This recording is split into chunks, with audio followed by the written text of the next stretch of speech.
In the previous tutorial, we created this nice water effect using BOSS in Maya.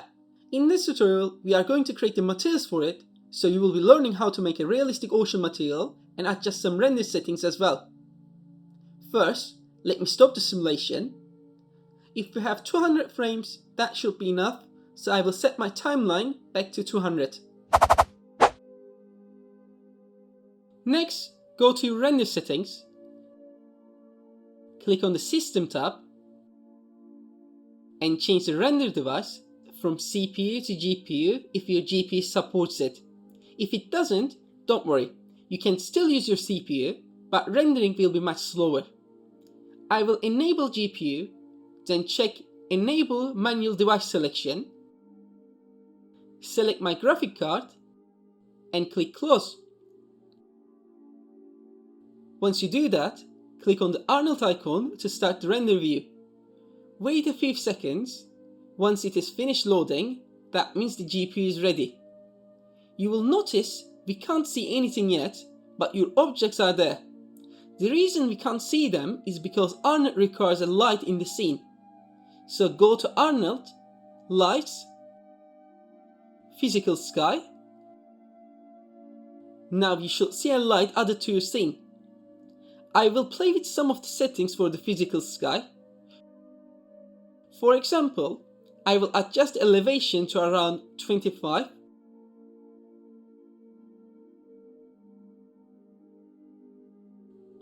That looks good.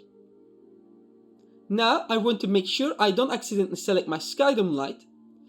So I will go to the channel box, click the plus icon to create a new layer, double click to rename it as Sky Dome, and give it a nice yellow color. Then click Save. Next, select the Sky Dome light, right click on it, and choose Add Selected Objects. Then change the third box from T to R. The reason I do this is to make the Sky Dome unselectable. It is still visible in the outliner, but now if I click it by accident, it won't turn my scene black or block my background. Perfect, keep it like this. Now, let's select our plane again. We don't need to render right now, so you can close the render view if you want to. With the plane selected, right click and choose Assign New Material. Select Arnold, AI Standard Surface, and rename it to Ocean Material. This will be our ocean material. For this material, we don't need a base color. So take the base weight down to 0. Let's enable our render view again so we can see our changes live.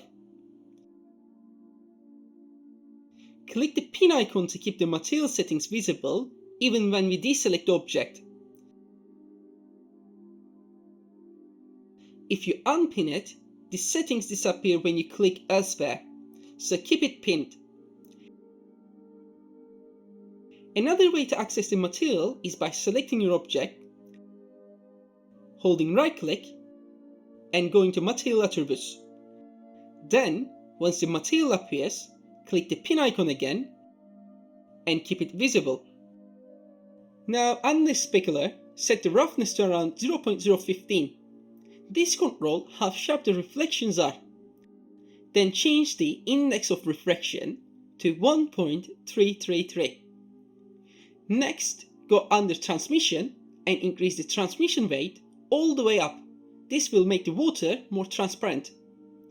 Then set the depth to 1.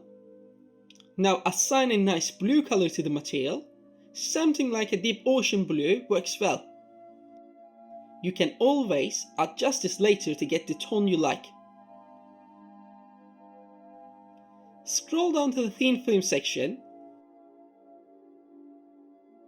If you enable it, you will notice a change on the color.